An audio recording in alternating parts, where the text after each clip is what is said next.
Assalamualaikum warahmatullahi wabarakatuh. Perkenalkan, kami dari kelompok 12 yang beranggotakan saya sendiri Rara Agda Septian dengan NIM A1C1199095 dan partner saya. Perkenalkan, nama saya Riza Hanisa dengan NIM A1C1199094. Baiklah, pada video kali ini kami akan memperkenalkan dan juga mengoperasikan beberapa alat-alat yang ada di laboratorium untuk memenuhi tugas akhir semester, yaitu pada mata kuliah pengelolaan laboratorium. Selamat menyaksikan.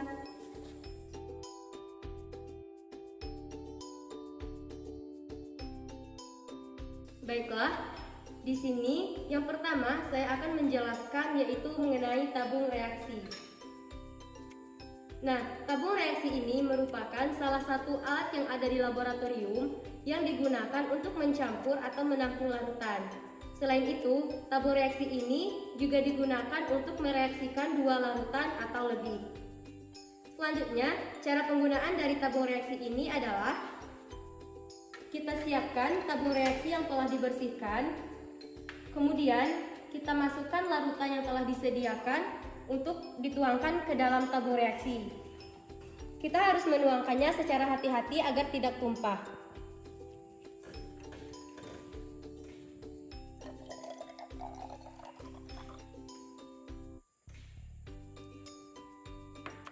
Nah, setelah kita menggunakan tabung reaksi itu, kita cuci terlebih dahulu sebelum menempatkan ke tempat semula. Untuk alat yang kedua, saya akan memperkenalkan mengenai peralatan pembakar spiritus. Nah, untuk yang pertama ini adalah kaki 3. Alat ini merupakan pasangan dari bunsen yang biasanya digunakan untuk memanaskan larutan. Untuk selanjutnya ini adalah kaca asbes. Alat ini kemudian kita letakkan di atas kaki 3. Alat ini digunakan untuk pemerataan panas. Baik, langsung kepada cara penggunaannya. Yang pertama, kita sediakan alat tutupnya, kemudian sumbu, kemudian spiritus kita nyalakan, kemudian kaki 3, kaca asbes, dan gelas kimia. Untuk yang pertama, kita letakkan kawat kasar ini di atas kaki 3. Kemudian, jika kita ingin memanaskan larutan, kita letakkan gelas kimia ini di atas kawat kasar. Kemudian, untuk pemanasnya, kita letakkan spiritus di bawahnya. Nah, setelah kita melakukan pemanasan pada larutan, kita padamkan apinya dengan menggunakan tutup botolnya. Yang ketiga yaitu pipet tetes. Pipet tetes ini merupakan salah satu alat yang digunakan untuk memindahkan cairan dengan volume kecil. Selain itu, pipet tetes ini juga digunakan untuk memindahkan cairan dari wadah yang asli ke wadah yang lain. Adapun cara penggunaan dari pipet tetes ini adalah yang pertama, kita masukkan pipet tetes ke dalam larutan yang asli tadi. Kemudian kita pencet bagian karetnya dan tahan agar larutan tersebut masuk.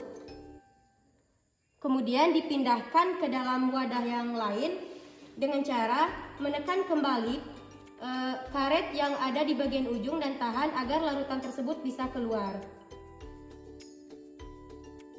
Nah, setelah menggunakan pipet tetes ini, kita cuci terlebih dahulu untuk menyimpannya ke tempat yang semula.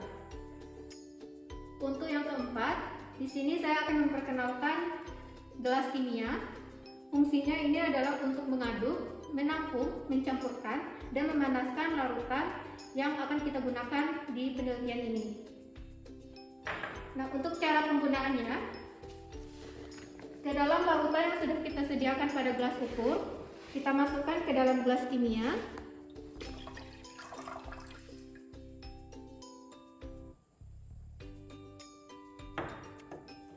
Kemudian, kita masukkan juga larutan lain yang kita butuhkan.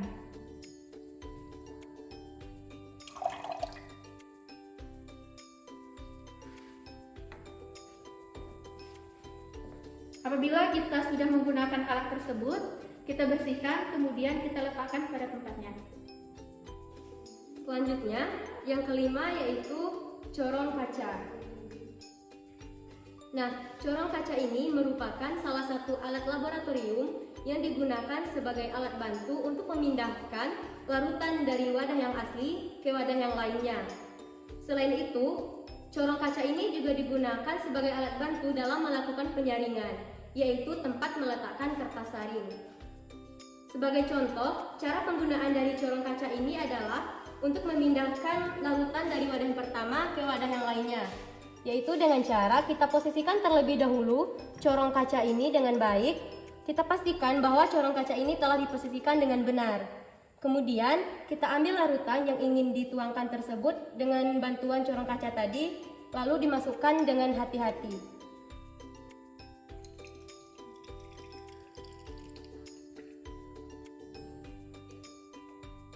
Nah, setelah menggunakan corong kaca tersebut, kita ambil dalam wadah yang lain tadi, kemudian kita bersihkan dan ditempatkan ke tempat yang semula.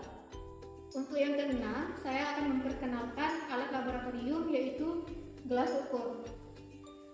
Gelas ukur ini untuk mengukur volume segala benda, baik dari benda padat maupun benda cair. Terdapat berbagai volume dari gelas ukur ini, yaitu dari volume 10 sampai ukuran volume 1000 ml. Untuk cara penggunaannya, kita masukkan larutan ke dalam gelas ukur. Kita masukkan secara perlahan sampai ukuran volumenya 50 ml.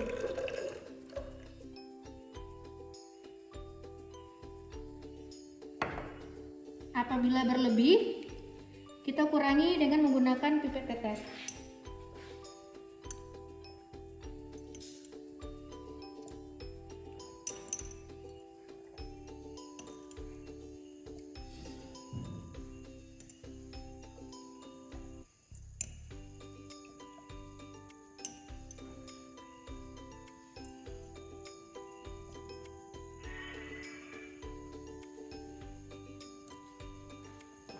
Setelah kita menggunakan alat tersebut, kita cuci dan kita tempatkan pada tempatnya. Selanjutnya, yang ketujuh yaitu penjepit tabung reaksi.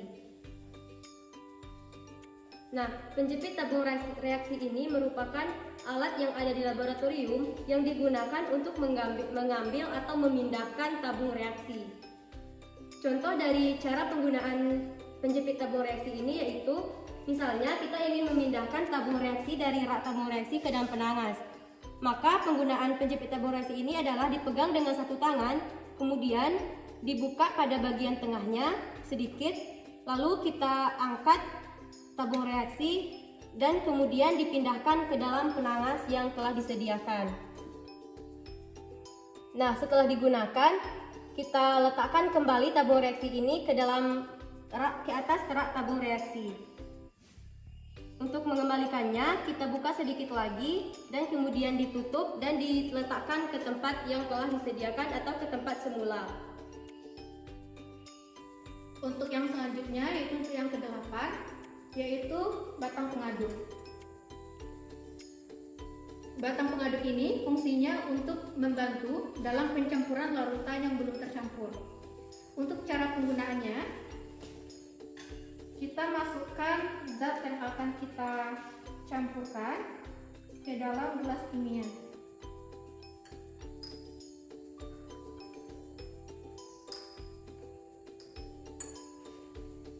Setelah itu, kita masukkan pelarut yang akan kita gunakan. Kita masukkan dengan perlahan.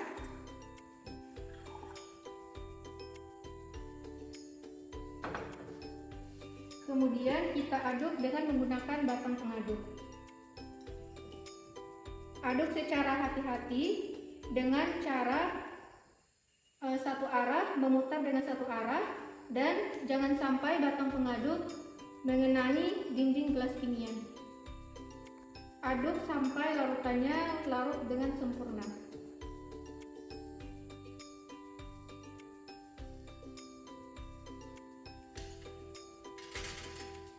Setelah kita menggunakan alat tersebut, kita cuci dan kita tempatkan pada tempatnya. Selanjutnya, yang kesembilan, saya akan memperkenalkan yaitu Erlenmeyer. Nah, Erlenmeyer ini juga sering disebut dengan labu Erlenmeyer yang digunakan untuk mencampur atau menampung larutan-larutan yang ingin ditampungkan. Selain itu, Erlenmeyer ini juga dapat digunakan untuk menyimpan larutan yang akan kita gunakan. Adapun cara penggunaannya yaitu yang pertama, kita tuangkan larutan yang pertama secara hati-hati dan perlahan.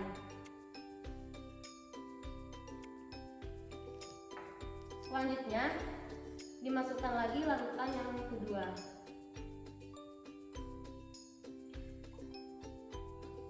Agar larutan ini tercampur dengan rata, maka kita guncangkan labu Erlenmeyer dengan memegang pada bagian leher Erlenmeyer dan diguncang dengan hati-hati dan juga secara perlahan-lahan. Nah, apabila kita telah selesai menggunakan Erlenmeyer ini, kita buang larutan yang ada di dalamnya dan kemudian dicuci dan ditempatkan kepada tempat yang semula. Untuk alat laboratorium yang ke-10, ini adalah neraca analitik. Neraca analitik ini berfungsi untuk menimbang massa suatu zat dengan tingkat ketelitian yang tinggi. Untuk cara penggunaannya, yang pertama kita hidupkan dengan menekan tombol on. Kemudian kita buka kacanya. Kemudian kita masukkan piringnya. Kita atur angkanya sampai 0 dengan menekan tombol tab. Kemudian kita masukkan zat yang akan kita timbang. Usahakan untuk menggunakan alat bantu karena apabila kita menggunakan tangan, maka tingkat ketelitiannya akan berubah karena mengandung debu.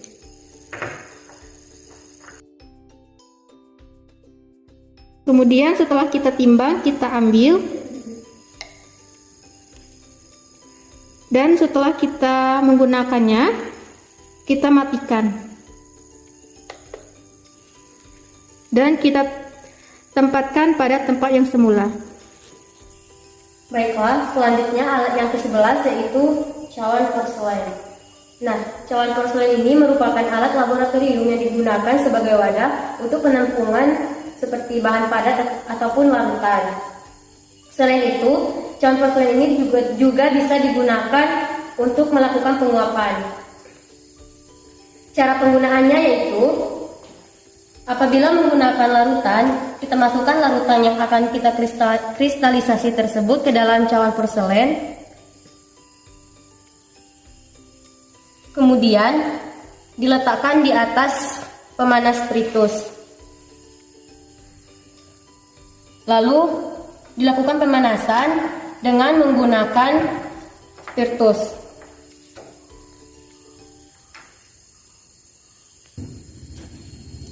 Selanjutnya dihidupkan pemanas spiritus dengan menggunakan pencetus. Apabila telah hidup, kemudian kita masukkan ke bawah kaki 3 untuk melakukan pemanasan.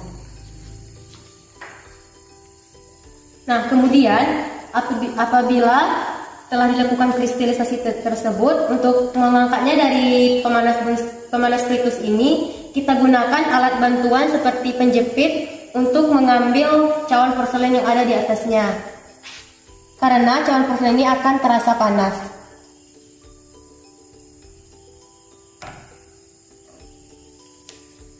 Nah, apabila setelah selesai menggunakannya, maka kita ambil terlebih dahulu pemanas yang digunakan, kemudian dimatikan dengan menggunakan tutup. Setelah itu, apabila telah selesai menggunakan cawan porselen ini, kita buang larutan yang ada di dalamnya, kemudian dibersihkan dan ditempatkan ke tempat semula. Untuk alat laboratorium yang ke-12 ini adalah rak tabung reaksi.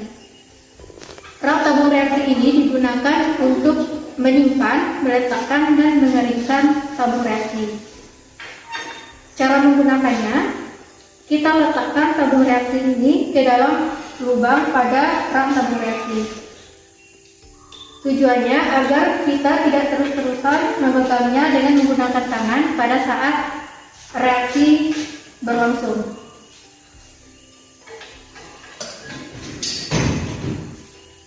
Selanjutnya, saya akan memperkenalkan yang ke-13 itu adalah penangas. Nah, penangas ini digunakan untuk memanaskan suatu larutan yang akan digunakan dalam sebuah percobaan. Adapun cara penggunaan dari penangas ini adalah, pertama kita colokkan penangasnya, kemudian dihidupkan dengan menekankan tombol on atau off. Nah, apabila telah hidup, kita akan menggunakan suhu tertentu, misalnya pada suhu 80 derajat Celcius. Apabila suhunya telah mencapai, maka kita masukkan misalnya itu tabung untuk memanaskan larutan yang ada di tabung reaksi. Kemudian kita jepit tabung reaksi ini dan dengan menggunakan penjepit lalu dimasukkan ke dalam penangas.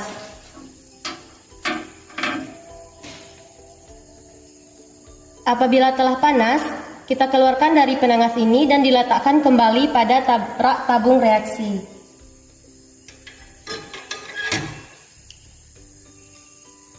Nah, setelah kita menggunakan penangas ini, ketika telah selesai, kita matikan dengan menekankan tombol on atau off. Dan selanjutnya yang terakhir itu adalah kita cabut colokan yang kita colokkan tadi. Dan kemudian diposisikan penangas ini ke tempat semula. Sudut ini merupakan alat terakhir dalam pengenalan alat laboratorium yang telah kami jelaskan. Demikian video penjelasan dari kelompok 12 mengenai pengenalan dan pengoperasian alat laboratorium. Dan mohon maaf apabila terdapat kesalahan dan kekurangan selama video yang kami jelaskan. Kami akhiri dengan Wassalamualaikum warahmatullahi wabarakatuh.